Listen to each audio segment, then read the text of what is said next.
चीज है रास्ता नहीं मिलता। जिसको भी मोहम्मद का वसीला नहीं मिलता, जन्नत तो बड़ी चीज है, रास्ता नहीं मिलता। ये आले मोहम्मद हैं कि पोशाक पे जिनकी पैबंद तो मिल जाते हैं, धब्बा नहीं मिलता। ये आले मोहम्मद हैं कि पोशाक पे जिनकी पैबंद तो मिल जाते हैं, धब्बा नहीं मिलता। और तमाम उम्र तेरे दर पे यूं गुजारा करूं, असलम साहब, तमाम उम्र तेरे दर पे यूं गुजारा करूं, जब उठे मेरी नजर मैं तेरा नजारा करूं। तमाम वाहिदी गुलामों की तरफ से ये शेर मैं पढ़ता हूं। तमाम उम्र तेरे दर पे यूं गुजारा करूं, जब उठे मेरी नजर मैं तेरा नजारा करूं। खुदा ना खास्ता मेरी नजर अगर लग जाए तो अपनी जान से तेरी नजर उतारा करूं।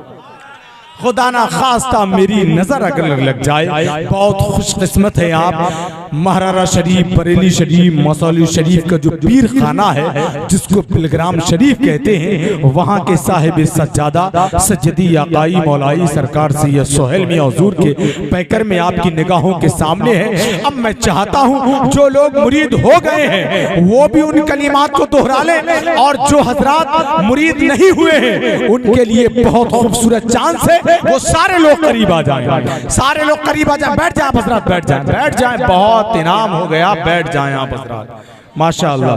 बैठ जाएं, बैठ जाएं आप हजरात। जो पीछे खड़े हैं, जो खड़े हैं मेरे भाई, वो आ जाएं। जो हजरत से मुरीद हो गए हैं वो कलिमात को दोहरा लें, ताज़गी हो जाएगी, है कि नहीं। और जो मुरीद नहीं हुए हैं उनके लिए ये समझिए कि प्यासे के करीब खुद समंदर आ गया है। सुभान। तो करीब आ जाए हजरात, जो पीछे खड़े हैं वो करीब आ जाएं, और एक कपड़ा औरतों के करीब पहुंचा दें। जहां तक कपड़ा ना पहुंचे वहां सीधा हाथ रख लें, ये सिलसिला वहां तक पहुंचेगा। मैंने बताया बरेली शरीफ, महरारा शरीफ, मसौली शरीफ का जो पीर खाना है, पिलग्राम शरीफ, वहां के साहिब सज्जादा औलादे मौलाए कायनात, जिनकी रगों में सरकार इमाम हुसैन का लहू दौड़ रहा है, जन्नत नशा सरजमीन का वो लाइक व फाइक शहजादा शेख तरीकत, पीर तरीकत, सज्जदी आकाई मौलाई सरकार सैयद सोहेल मियां आप तक इंशाअल्लाह ताला मुरीद फरमाएंगे। और खतीब हिंदुस्तान हजरत अल्लामा शाह सैयद मुफ्ती मुकीमुर रहमान साहब क़िबला ने ऐसा खिताब किया है, ऐसी तकरीर की है, ऐसा पैगाम दिया है, अगर कसम खुदा की अमल कर लिया तो यहाँ भी कामयाब, मरने के बाद कब्र में भी कामयाब। उन कलिमात को दोहराएं और सीधा हाथ रख ले। जो हजरत खड़े हैं वो बैठ जाएं, बैठ जाएं। अरे हजरत बैठे हुए हैं यहाँ, इधर खतीब हिंदुस्तान हजरत अल्लामा सैयद मुफ्ती मुकीमुर रहमान साहब क़िबला औलादे मौलाए कायनात, नबीरे मौलाए कायनात, सज्जदी आकाई मौलाई सरकार सैयद सोहेल मियां हुजूर वाहिदी दूल्हा यहाँ मौजूद, और आप खड़े हैं। कमाल कर दिया। बैठ जाए आप, 1 मिनट के अंदर बैठ जाए, बिल्कुल करीब होकर बैठ जाए और सीधा हाथ रख लें। जो किसी भी मुरीद पीर से मुरीद हैं वो उन कलिमात को दोहरा लें तौबा की नियत से, और जो मुरीद हैं हजरत से वो भी पढ़ लें, और जो मुरीद नहीं है वो मुरीद हो जाए। इंशाअल्लाह ताला ये सिलसिला वहां तक पहुंचेगा। औरतों तक भी कपड़ा पहुंच गया है। हजरत जब फरमाएंगे मैं करता हूं तौबा करता हूं, जो भी, तो औरतें उस पर कहें मैं तौबा करती हूं, ठीक है ना।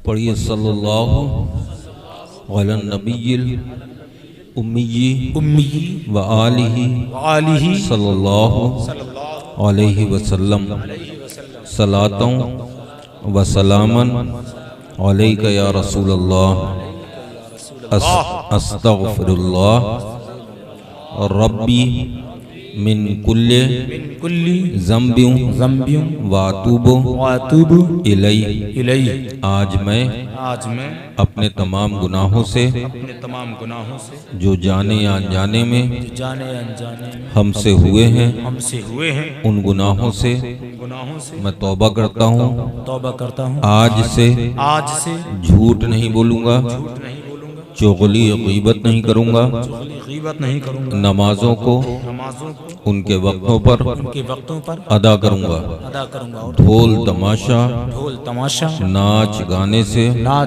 से दूर रहूँगा, बदमजहबों से बदअकीदों से कोई रिश्ता कोई ताल्लुक नहीं रखूँगा, मसलके अहले सुन्नत पर हमेशा कायम रहूँगा। बिस्मिल्लाहिर्रहमानिर्रहीम। या अल्लाह या रहमान या रहीम, दिले मारा कुन मुस्तकीम बहक़्क़े इय्याका नअबुदु व इय्याका नस्तईन, ला इलाहा इल्लल्लाहु मुहम्मदुर रसूलुल्लाह, अशहदु अल्ला इलाहा इल्लल्लाहु वहदहु ला शरीका लहु व अशहदु अन्ना मुहम्मदन अब्दुहु व रसूलुहु। मैंने अपना हाथ सैयद औलाद रसूल उर्फ सुहैल मियाँ के हाथ में अपना हाथ देकर मैंने अपना हाथ सैयद आले मोहम्मद उर्फ सुथरे मियाँ रहमतुल्लाह अलैह के दस्ते मुबारक में अपना हाथ देकर इसी सिलसिले से मैंने अपना हाथ मीर सैयद मोहम्मद तैयब रहमतुल्लाह अलैह के दस्त के मुबारक में अपना हाथ देकर मैंने अपना हाथ हजरत मीर सैयद अब्दुल वाहिद बिलग्रामी रज़ियल्लाहु ताला अन्हु के दस्ते मुबारक में अपना हाथ देकर इसी सिलसिले से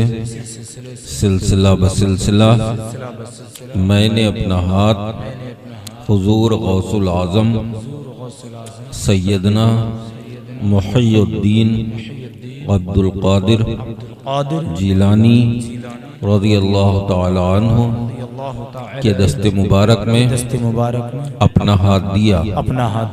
अल्लाह तबारक व तआला मुझे गौसे आज़म के मुरीदों में कबूल फरमा। बरोज़ महशर मुझे अपने पीर के साथ क़ादरी झंडे के नीचे क़ादरी गिरोह में उठा।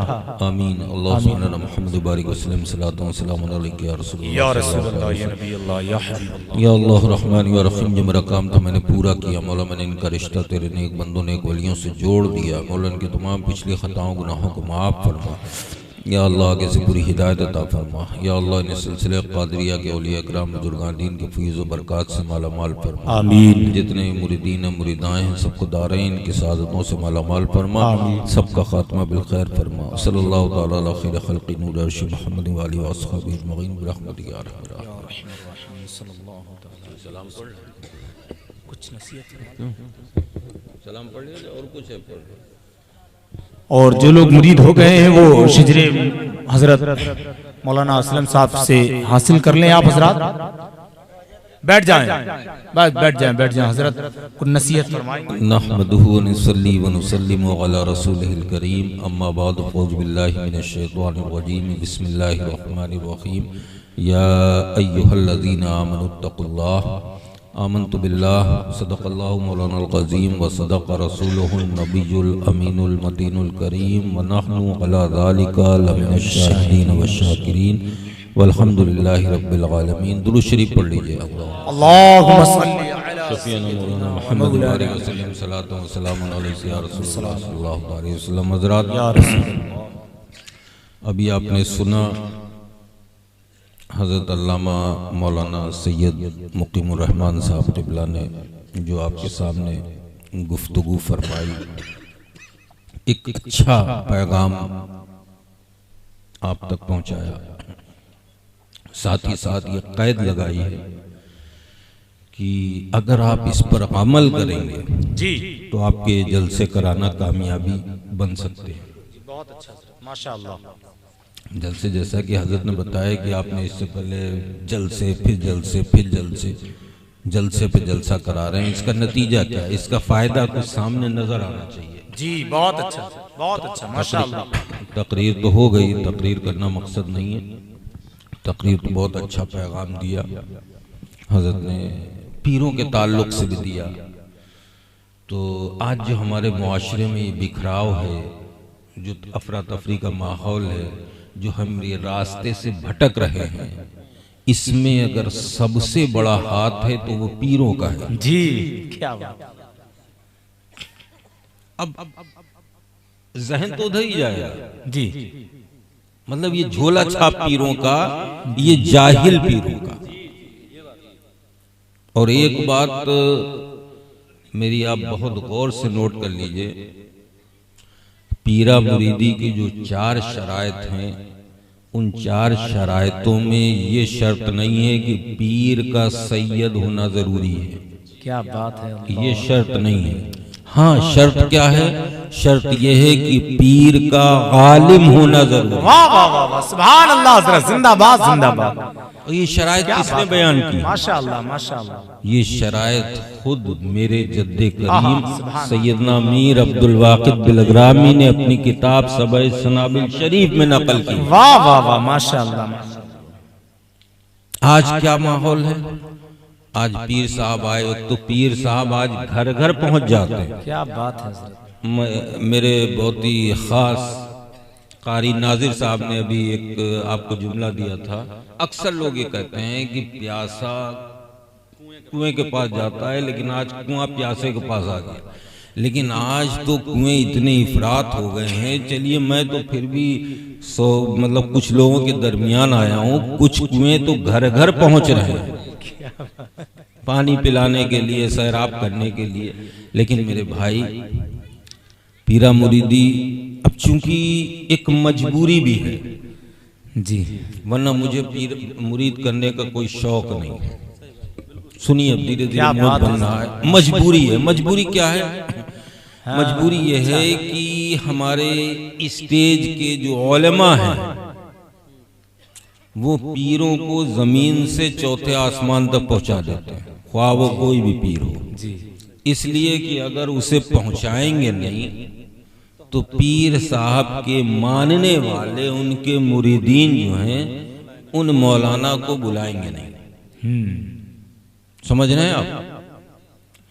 तो ये पीर साहब जो होते हैं, ये मजबूरी हमारी ये है मुरीद करना, कि कहीं ऐसा ना हो कि ये जो वैसे वाले लोग होते ना कि चलो फलाने पीर साहब आए, उनसे मुरीद करा दो।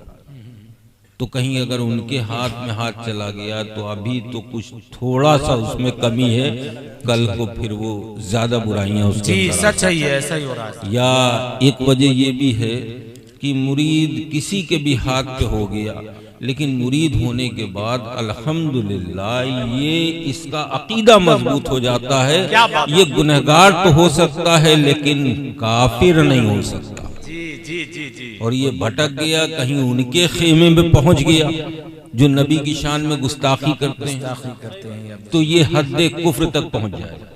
तो ये मजबूरी है। वरना पीरा मुरीदी के लिए तो हमारे जद्दे करीम ने, हमारे सैयदना मीर अब्दुल वाकिद बिलग्रामी रज़ियल्लाहु ताला अन्हु का तकवा, उनकी परहेजगारी, उनकी बुजुर्गी देखकर लोग लाइन लगाए खड़े रहते थे कि हुजूर आप मुरीद फरमा लें। सैयदना मीर साहब फरमाते थे कि जाओ नमाजें पढ़ो, जाओ इबादत करो। लोगों का एक ख्वाहिश होती थी कि हुजूर सरकार मुरीद कर लीजिए। जब देखा कि मुरीद नहीं कर रहे हैं इतनी कोशिशों के बाद, तो उसके बाद आपके पीर की बारगाह में हाजिर हुए और अर्ज की कि हुजूर आपके जो मुरीद साहब हैं, आपके जो खलीफा साहब हैं, हम उनकी सोहबत में रहते हैं, हम में काफ़ी बुराइयां थीं, लेकिन जब से हमने उनकी सोहबत इख्तियार की तो हमने तौबा करके तमाम बुराइयों को छोड़ दिया और हम नमाजें भी पढ़ने लगे हैं, तमाम खुराफातों से बच गए। हमारी ये ख्वाहिश है कि हम मीर अब्दुल वाकिद बिलग्रामी के हाथ पर मुरीद हो जाएं, बैत हो जाएं। लेकिन वो मुरीदी नहीं करते हैं। वो कहते हैं कि जाओ फलां पीर के पास, उनसे मुरीद हो जाओ, फलां पीर के पास जाओ। हुजूर आप फरमाते, मेरा दिल ये चाहता है कि मैं उन्हीं से मुरीद हूँ। चुनांचे आपके पीर मुर्शिद ने तलब किया, इरशाद फरमाया क्यों भाई ये लोग तुमसे बैत होना चाहते हैं, आखिर तुम क्यों नहीं इन्हें मुरीद करते? सैयदना मीर अब्दुल वाकिद बिलग्रामी का जुमला सुनो, कुर्बान जाओ मुसलमानों। सुभान अल्लाह, सुभान ऐसे ऐसे अल्लाह के वली इस दुनिया में तशरीफ लाए। सैयदना मीर साहब फरमाते हैं कि हुजूर मुझ गुनहगार के गुनाह कम है जो इन सब के गुनाह मैं अपने सर ले लूं। अल्लाहु अकबर, अल्लाहु अकबर। आप इन्हें मुरीद करें। अल्लाह गौर करो, ये कौन कह रहा है? ये कोई आम पीर नहीं कह रहा है जिसने 4 किताबें पढ़ ली या 4 वक्त की नमाज पढ़ ली और पीर बन गया।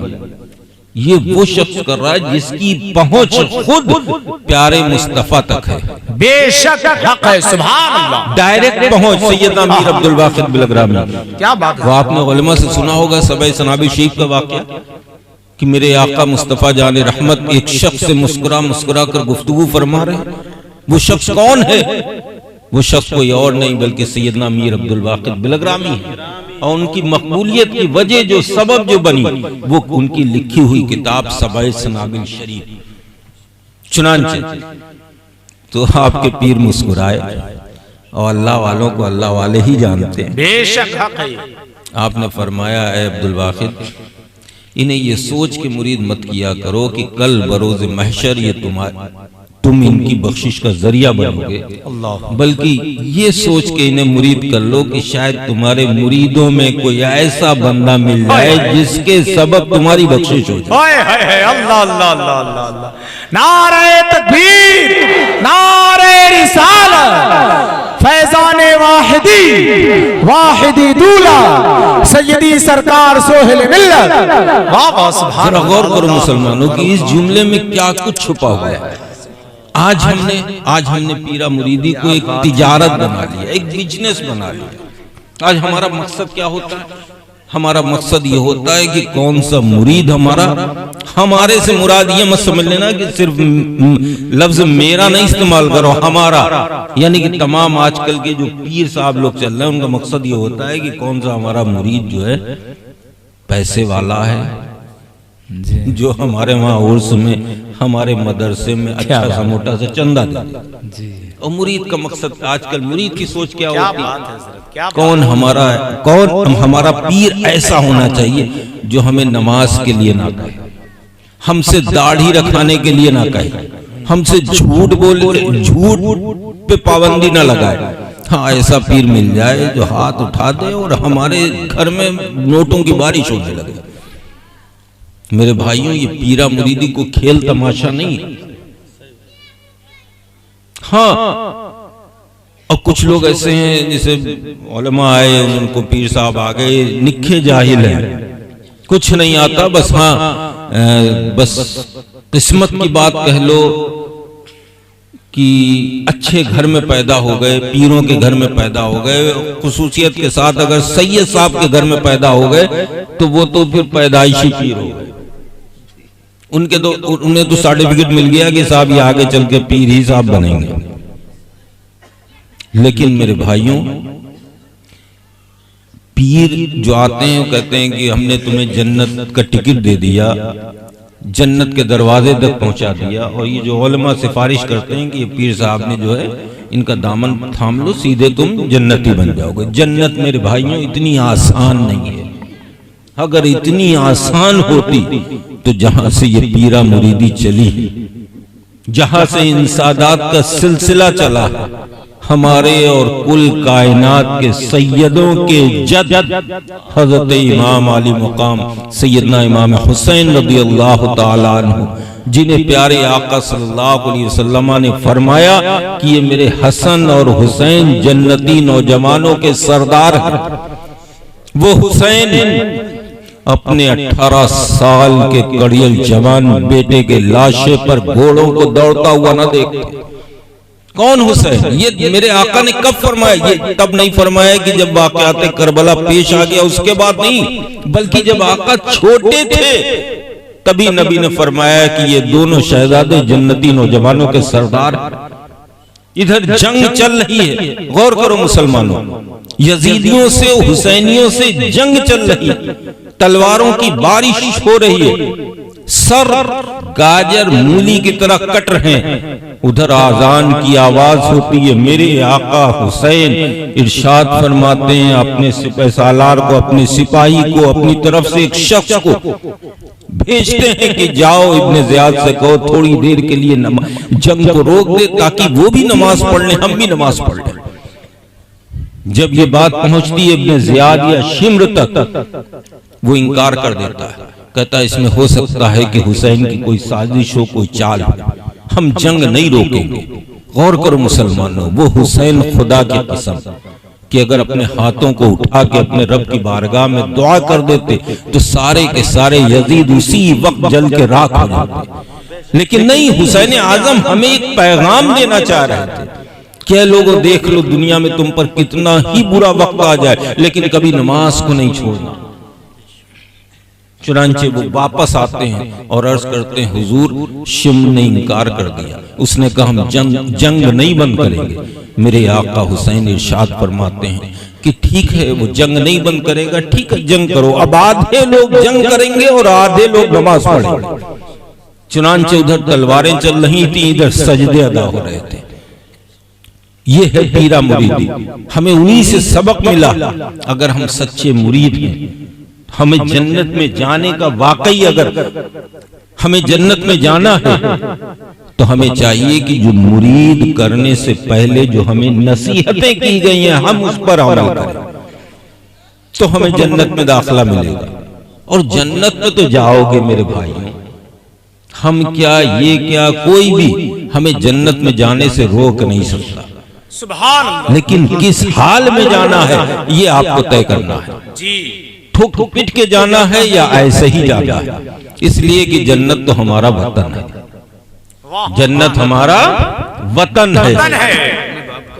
इसलिए कि हमारे बाप को, हमारे बाबा जान को, हजरत आदम अला नबीना को अल्लाह ने जन्नत में ही पैदा किया, तो जन्नत हमारा वतन है। ये हम सफर में हैं, पहले हम जन्नत से आए, फिर आलम अरवा में, फिर उसके बाद अपने बाप की पुष्ट में आए, फिर अपनी माँ के पेट में आए, माँ के पेट के बाद हम माँ की गोद में आए, फिर उसके बाद हम दुनिया में आए।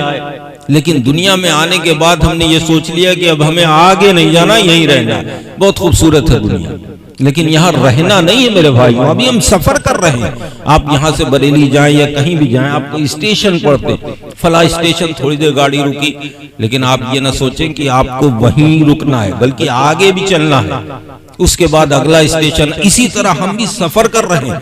पहले बाप की पुष्ट में आए, उसके बाद फिर सीटी दी, गाड़ी आगे बढ़ गई, माँ के शिकम में आए, फिर आगे गाड़ी बढ़ गई, माँ की गोद में आए, दुनिया में। लेकिन यहाँ आने के बाद हमने जो रौनक देखी, हमने जो ऐशो इशरत देखी, तो हम ये सोच बैठे कि शायद अब हमें आगे नहीं जाना।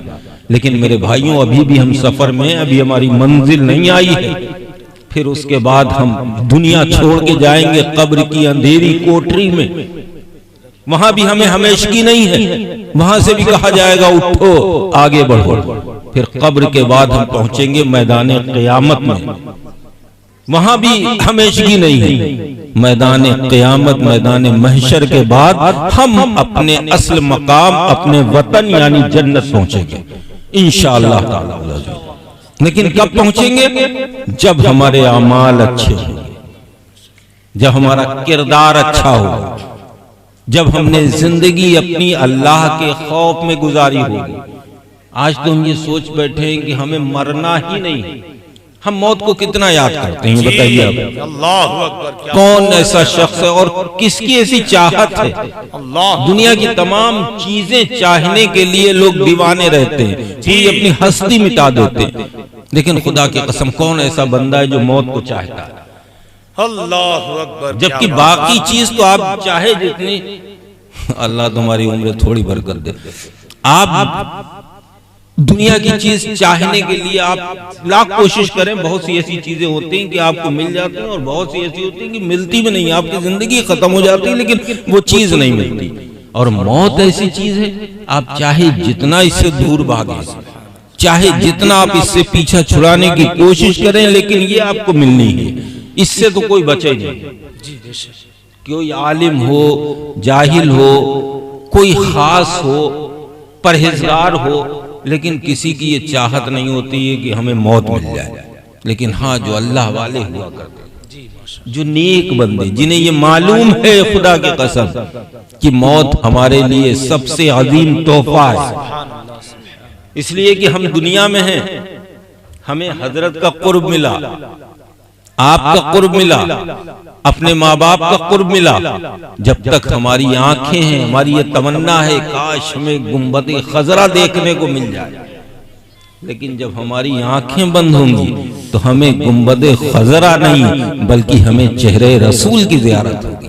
सुभान अल्लाह, माशाअल्लाह, सुभान। हम मौत से भागते हैं कि हमें मौत नहीं चाहिए, इसलिए कि यहाँ हमारी माँ का कुर्ब है, बाप का कुर्ब है, औलाद का कुर्ब है, और मरने के बाद हमें परवरदिगार का कुर्ब हासिल हो। आज हम गुंबदे खजरा देखने के लिए तरसते हैं, तड़पते हैं, बिलखते हैं, लेकिन मरने के बाद कब्र में हम चेहरे रसूल की ज़ियारत करेंगे। लेकिन बशर्ते चेहरे रसूल देखने के लिए हमें सुन्नते रसूल पे अमल करना हो कि हम क्या जवाब देंगे आका सल्लल्लाहु अलैहि वसल्लम को कि हमने कैसे अपनी जिंदगी गुजारी, आपकी मोहब्बत में गुजारी या नाफरमानी में। तो मेरे भाइयों, ये जलसे कराने का मकसद सिर्फ ये होता है। रंगीला नगर वाले लाखों रुपया जलसों में खर्च करते हैं, अच्छी बात है, लेकिन मेरे भाइयों, जलसा कराओ तो उसका कुछ नतीजा, रिजल्ट सामने आना चाहिए। बेशक बेशक। जैसा कि हजरत ने फरमाया था कि जलसे होते हैं, उसके बाद लोग आए देखें कि हाँ फला गांव में, फला बस्ती में जलसा हुआ था तो वहां का माहौल बदल गया। मिसाल के तौर पे इस मजमे में अगर कोई शख्स ऐसा बैठा है जो नमाज नहीं पढ़ता था, वो आज इसी मजमे में बैठे बैठे दिल से तौबा कर ले कि आज के बाद मैं नमाज नहीं छोड़ूंगा। तो ये समझ लीजिए कि ये जलसा आपका कामयाब भी हो गया, और यही जलसा कल बरोज़े महशर आपके लिए बख्शिश का जरिया बनेगा। सुभान अल्लाह, सुभान अल्लाह, माशाअल्लाह। आपके लिए बख्शिश का जरिया बनेगा, और इसका अज्र सवाब हजरत को भी मिलेगा, फकीर को भी मिलेगा, और जितने मिंबर पे बैठे उन्हें मिलेगा, और जिसने जलसे को सजाया है, अपना पैसा दिया है, उसे भी बराबर का उसका अज्र मिलेगा, उसका सवाब मिलेगा। सुभान अल्लाह, सुभान अल्लाह, माशाअल्लाह। इस मजमे में बहुत से लोग ऐसे बैठे होंगे जो मजाक मजाक में झूठ बोल दिया करते हैं, तफरी में झूठ बोल गए। अरे चलो मेरे भाइयों, आज इसी जलसे में बैठकर अल्लाह को हाजिर जानकर सिद्क दिल से तौबा कर लो, खुदा की कसम कि आज के बाद मैं झूठ नहीं बोलूंगा, तुम्हारा जलसा 100% कामयाब होगा। कुछ शख्स ऐसा भी है जिसका बूढ़ा बाप है, वो घर में घुसता है अपने बाप को देख के, ओ बूढ़ऊ, ए बुढ़े, अल्लाहु अकबर। गौर कर मेरे भाई, ये सिर्फ खुसूसियत तेरे बाप के लिए नहीं है, तेरे सामने भी आएगी। तेरा बाप भी कभी तेरी तरह जवान था, आज वो बूढ़ा हो गया, तो आज तू उसे बाप, अब्बा जान और अब्बू कहने के बजाय बुढ़ा कह के पुकारता है। शर्म कर, कल तू भी इस मकाम में पहुंचेगा, तो अपने बाप की खिदमत करो खुदा के कसम। देखो पीर साहब को चूमने के लिए, सैयद साहब को चूमने के लिए लोग एक पे एक गिरे पड़ते हैं। ठीक है, चूमो, मना नहीं करता हूँ, सैयद साहब बैठे इन्हें चूमो, मौलाना साहब बैठे इन्हें चूमो, पीर साहब को चूमो, चूमना कोई बुराई नहीं है, लेकिन चूमने से पहले जब अपने घर से चलो, उससे पहले तुम्हारे घर में तुम्हारा बाप है, उसके हाथ को चूमो। अल्लाह अल्लाह, सुभान अल्लाह। तब उसके बाद अगर सैयद साहब के, मौलाना साहब के, पीर साहब के हाथ चूमोगे तो तुम्हारे हाथ चूमना कामयाब होगा, सुभान, तुम्हें उसका सवाब मिलेगा। पीर साहब के पैर चूम रहे हैं, मौलाना साहब का कदम चूम रहे हैं, सब ठीक है, चूमो, मना नहीं है, लेकिन उससे पहले तेरे घर में तेरी बूढ़ी माँ है जिसके चेहरे पर झुर्रियां पड़ी हैं, वो तरस गई है तेरे मीठे बोल सुनने के लिए। वो माँ खुदा की कसम जिसे आज तू झड़क देता है, अम्मा तुझे क्या मालूम, अरे तेरी अम्मा को तो कुछ नहीं मालूम, तू इतना बड़ा ऐसा ही हो गया ना, आसमान से इतना ही बड़ा टपका था। अरे तेरी अम्मा को तो जब भी मालूम था, जब तू बोलना नहीं जानता था, तेरे मुंह से मम निकलता था, तेरी माँ समझ जाती थी मेरा बेटा प्यासा है। आज तू अपनी माँ से कहता, अरे तुम्हें क्या मालूम, जा अपनी माँ के कदम चूम ले, खुदा की कसम तू अपनी माँ के इधर कदम चूमेगा, तसव्वुर ये करके मैंने जन्नत की दहलीज चूमी। सुभान अल्लाह। इसलिए कि मेरे आका का फरमान है कि तेरी माँ के कदमों के नीचे तेरे लिए जन्नत है। सुभान। जरूरत है मेरे भाइयों, ये समाज में जो बिखराव, जो मुआशरा बिगड़ रहा, उसकी वजह यही है कि हम तालीम से दूर रहे। हम इल्म से, न दीनी इल्म है हमारे पास, न दुनियावी इल्म है। हम दुनियावी इल्म में भी सिफर नजर आ रहे हैं और दीनी इल्म में भी। दुनिया का इल्म हासिल करो, इसलिए कि मेरे आका ने फरमाया कि इल्म हासिल करने के लिए अगर तुम्हें चीन जाना पड़े तो जाओ। इसका क्या इशारा किधर है भाई? इल्म, ये कुरान नाजिल हुआ है अरबी में, और मेरे आका की जो वहां की जबान थी जो अरबी बोली जाती थी, लेकिन हमें चीन क्यों भेज रहे हैं कि जाओ? इसलिए कि चीन सबसे कठिन जबान कल भी थी, आज भी। बाकी जबानें बोली जाती थोड़ा बहुत समझ आ, चीन तो चींचा चीन पता नहीं क्या करते हैं, वो आज तक कुछ पल्ले नहीं पड़ते। मेरे आका ने फरमाया कि उस जबान को भी सीखो, दुनिया में जितनी जबानें सब सीखो, और हर जबान में अपने आका, अपने नबी की तारीफ बयान करो। समझे? तो हमारे लिए कहीं पे रोक नहीं है, कहीं पाबंदियां नहीं, कहीं सख्तियां नहीं कि हम सिर्फ कुरान पढ़ें, हम हिंदी नहीं पढ़ सकते, हम इंग्लिश नहीं पढ़ सकते। इंग्लिश हिंदी भी पढ़ो, साइंस भी पढ़ो, दुनिया की जितनी जबानें हैं सब पढ़ो, अच्छे से अच्छे तालीम हासिल करो, और तुम्हारी तो जिंदगियां गुजर चुकी हैं। हम अब अपना वक्त गुजार चुके हैं, अब हमारे लिए सिर्फ यही है, आपके लिए सिर्फ यही है, बस अल्लाह अल्लाह करो। लेकिन साथ ही साथ अपने बच्चों का ख्याल रखो। ये तुम्हारे बच्चे तुम्हारा मुस्तकबिल है, तुम्हारे मुल्क का मुस्तकबिल है, तुम्हारी कौम का मुस्तकबिल। इन पर ध्यान दो, इन्हें अच्छी तालीम दिलाओ, इन्हें दुनियावी तालीम भी दिलाओ और साथ ही साथ दीनी तालीम दिलाओ, ताकि ऐसा ना हो कहीं कि दुनिया हासिल करने के चक्कर में दीन हाथ से निकल जाए। पहले इब्तिदाई तालीम इन्हें मदरसे में हाफिज साहब के पास, मौलाना साहब के पास, इन्हें दीनी तालीम इतनी दिला दो कि कम से कम कुरान शरीफ पढ़ने लगे और हराम हलाल जायज नाजायज में फर्क महसूस करने लगे, जिंदगी अपनी इस्लामी तरीके पर गुजार। उसके बाद दुनियावी तालीम दिलाओ, इन्हें डॉक्टर बनाओ, इंजीनियर बनाओ, प्रोफेसर बनाओ, वकील बनाओ, पुलिस में भर्ती करो, तमाम नौकरियां। मेरे भाइयों, बहुत अच्छा बयान हजरत ने किया, बस जरूरत इस बात की है कि इस पर आप भी अमल करें और हम भी, और बिलखुसूस यहाँ पर जैसा कि मैं महसूस कर रहा हूँ कि जितने मर्द हजरात हैं उससे ज्यादा औरतें होंगी यहाँ पे जी। सिर्फ ये कानून मर्दों के लिए नहीं, औरतों के ऊपर भी उतना ही फर्ज है जितना मर्दों के ऊपर, बराबर के हकदार है। वैसे तो साफ 50% की हर जगह, अब तो कोई ऐसी नौकरी नहीं जहां औरतें ना पाई जाती हैं। अभी तो टोल बूथ पे नई औरतें दिखती हैं, तब तो वहां भी दिखने लगी। तो ये मामला उनके ऊपर भी, और सारी बागडोर औरतों के हाथ में है। मेरा मानना है ये तो सब मर्द जो होते हैं बहुत भोले वाले, मेरे आका ने खुद फरमाया भोली भेड़े हैं, इन्हें चलाने के लिए रस्सी औरतों के हाथ में होती है। अगर ये जरा सा टाइट हो जाए, ये जरा सा सही हो जाए, तो ये कौम पूरा माशरा सही हो जाएगा। और क्यों ना सही हो, खुदा की कसम, मेरे आका का, मेरे मुस्तफ़ा का दुनिया के जर्रे जर्रे पर एहसान है, लेकिन खुसूसियत के साथ जो एहसान है, मेरा खुद का ये मानना है, वो खासकर औरतों के लिए। बेशक हक है, सुभान। इसलिए कि मेरे आका की आमद से पहले इनका क्या हाल था, क्या बात है, बहुत। ये पैदा होती थी, इनका खुद का बाप अपने हाथ से गड्ढा खोद के इन्हें दफना देता था। जरा गौर करो, एक नहीं सैकड़ों हजारों मिसालें मौजूद हैं। क्या क्या पोजीशन थी, जिस घर में लड़की पैदा हो जाती उस घर को मनहूस समझा जाता था। कई रोज तक उसका बाप अपने घर से बाहर नहीं निकलता था, लोगों के सामने चेहरा नहीं दिखाता था कि साहब क्या हुआ, अरे लड़की पैदा हो गई। और कुछ चीजें ये आज भी जाहिलों के वहां राइज हैं।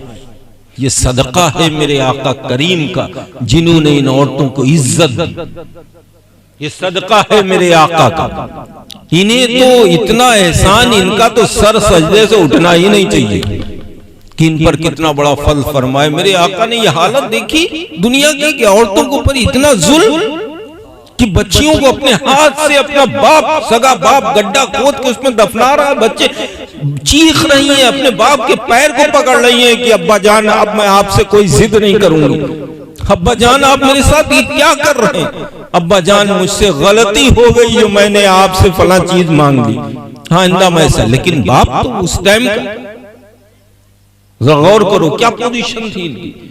मेरे आका ने जब मंजर देखा, अपने गुलामों को इकट्ठा किया, इरशाद फरमाया, है लोगों, अगर तुम में से किसी की एक बेटी हो और उसने अपनी बेटी की अच्छे से परवरिश करके उसकी अच्छे से शादी कर दी तो उसके लिए जन्नत वाजिब हो गई। फिर आका ने फरमाया, साहबी ने अर्ज की 2 हो 3 हो, मुख्तलिफ रवाया, फरमाया कि जिसकी 2 बेटी हो, 3 बेटी हो, 4 बेटी हो, अच्छे से शादी कर दी तो उसकी बख्शिश की जिम्मेदारी तुम्हारा नबी मुस्तफा ले रहा। गौर करो मुसलमानों, वो बाप जो अपनी बेटियों को अपने हाथ से दफना दिया करते थे, खड़े होने लगे, खड़े होकर रोने लगे, अर्ज की कि हबीबी या रसूलुल्लाह मुझसे ऐसी गलती हो गई, मैंने ऐसा जुल्म किया अपनी बेटी पर। गौर करो इन बेटियों को कि मेरे आका, जो बाप अपने हाथ से अपनी बेटी को जिंदा दफना रहा था, वही हाथ उठाकर अपने रब की बारगाह में दुआ करने लगा, है परवरदिगारा मुझे भी बेटी अता कर दे। यही बेटी यही औरत थोड़ी सी बड़ी हुई, मेरे आका ने इरशाद फरमाया, ऐ लोगों, तुम्हारा माल, तुम्हारा रुपया पैसा उस वक्त तक तुम्हारे लिए जायज नहीं जब तक कि अपनी बेटी का हक उसमें से अदा न कर दो। गौर करो मुसलमानों, यही बेटी थोड़ी सी और बड़ी होती है, किसी की बीवी बन जाती है। मेरे आका ने इरशाद फरमाया, ये औरतों का मर्तबा मेरे आका दिखा रहे हैं, दुनिया वालों के सामने रख रहे हैं कि इसे धुतकारो नहीं, इसे सीने से लगाओ। ये औरत इतनी एहसान फरामोश हो गई कि ये नमाज को बिल्कुल भूली हुई, ये कुरान नहीं पढ़ती। चलो मर्द तो ज्यादातर बाहर रहता है, अरे तेरी तो कम से कम तेरी तो जबान से कुरान की आयत निकलनी चाहिए ताकि रहमत के फरिश्ते नाजिल हो इस घर पे। थोड़ी सी बड़ी हुई, इसकी शादी हो गई, मेरे आका ने फिर इसका मर्तबा मकाम बयान किया। मेरे आका ने अपने सहाबा को मुखातब करके ऐलान फरमाया, ऐ लोगों, तुम में से है कोई शख्स ऐसा जिसकी ये तमन्ना हो, जिसकी ये आरजू हो, जिसकी ये ख्वाहिश हो कि जन्नत में मेरे महल के बराबर अपना घर बनाए? साहबा ने अर्ज किया, बीबी या रसूलल्लाह, ये किसकी ख्वाहिश नहीं, किसकी चाहत नहीं? मेरे आका ने फरमाया, अपना इखलास, अपना हुस्न सुलूक से लोगों के साथ पेश आओ और अपनी बीवी के साथ अच्छे अखलाक से पेश आओ। बीवी का वहां पे, उसके बाद यही औरत थोड़ी सी और बड़ी होती है, थोड़ा सा और चलने के बाद फिर माँ बन जाती है। अल्लाह अकबर, किसी की माँ बनती है यही औरत जो कल को बच्ची थी। मेरे आका ने फरमाया, ऐ लोगों, तुम्हारे लिए तुम्हारी माँ के कदमों के नीचे जन्नत है, ख्वाह तेरी माँ कैसी भी हो। यहाँ पे कोई कैद नहीं है कि तेरी माँ नमाजी है, परहेजगार है, दीनदार है, इबादत गुजार है तो जन्नत के उसके कदमों के नीचे तेरे लिए जन्नत नहीं। तेरी माँ कैसी भी, उसके मामलात वो जाने, लेकिन तेरे हक में उसके लिए कदमों के नीचे जन्नत है। तो इन्हें तो हर वक्त एहसान अदा करना चाहिए, शुक्र अदा करना चाहिए अपने रब का, नमाजों की पाबंदी करना चाहिए, कुरान की तिलावत करनी चाहिए। मेरे भाइयों, बहुत अच्छा पैगाम मिला। बस दुआ करता हूँ कि अल्लाह तबारक व तआला अमल की तौफीक अता फरमाए और मेरी माँ बहनों को भी अमल की तौफीक अता फरमाए। ये जिस दिन कनीज़े फातिमा बन जाएंगी, खुदा की कसम ये मुआशरा खुद ब खुद सुधर जाएगा। बस जरूरत है जलसे कम कराओ, लेकिन जब भी कराओ बाअसर कराओ। जलसा कराने का मकसद यही होना चाहिए कि हम हमारे उलमा जो दूर दराज से आते हैं, जिन्हें हम बुलाते हैं, तशरीफ लाते हैं और जो बयान करते हैं वो हमारी इस्लाह के लिए करते हैं और हमें उस पर अमल करना है। तो इस मजमे में बहुत से लोग ऐसे होंगे जो फजर की नमाज के वक्त अपने बिस्तरों पर सोकर अपना वक्त गुजारते होंगे, लेकिन आज मेरी आपसे गुजारिश है, अल्लाह भी मुझे नमाज पढ़ने की मुझे भी नमाज पढ़ने की तौफीक अता फरमाए। आप ये अहद कीजिए कि आज से जो है हम नमाजों की पाबंदी करेंगे इंशाअल्लाह ताला अज़ीम। और उसके बाद हम अपने बच्चों की जिंदगियों पर खास नजर रखेंगे, उनके उछल कूद को रोकेंगे, उनके हाथों में कलम और किताब थमाएंगे और छोटे बच्चों के हाथ में सिपारा और कुरान शरीफ। मेरी माँ बहनें जब अपने घरों को जाएं उसके बाद तमाम काम होते हैं इनके पास, ठीक है, लेकिन आज क्या काम है? आज तो खैर साइंस का ज़माना, आज हर चीज़ आसान है। काम पहले के ज़माने में हुआ करते थे, चूल्हे जलते थे और हांडियाँ जलती थी और धुआं होता। अब तो हर घर में गैस मौजूद है, कुकर है, सबको अब इतना काम नहीं है। कपड़ों के लिए वॉशिंग मशीन, तमाम सब मसालों के लिए तमाम मशीनें, ये सारा काम करने के बाद उसके बाद वुज़ू करके और कुरान खोल के पढ़ेंगे, खुदा की कसम इनकी ज़बान में असर पैदा होगा। जब ये दुआ करेंगी तो अल्लाह तबारक व तआला इनकी दुआ को भी कबूल करेगा और इनके घर में रहमतों की बारिश होगी। आज हमारा क्या माहौल है, क्या हमने सोच लिया है कि हमारे घर में जरा सा किसी को छींक आ गई, बीमार हो गए, या एक दिन दुकान पे बोनी नहीं हुई, फौरन इमाम साहब के पास भागते हैं या पीर साहब के पास तावीज दे देते। तावीज ठीक है, लेना चाहिए, वो कोई गलत बात नहीं, लेकिन उससे पहले हमें खुद भी कोशिश करना चाहिए कि हमारे घर में जो तावीज का जो मेन मंबा है, समझ, जहां से सब तावीज निकलते हैं, जिसे हम कुरान शरीफ कहते हैं, हमें चाहिए कि हम ताज़ा वुज़ू करके 2 रकात नमाज नफल पढ़ के कुरान को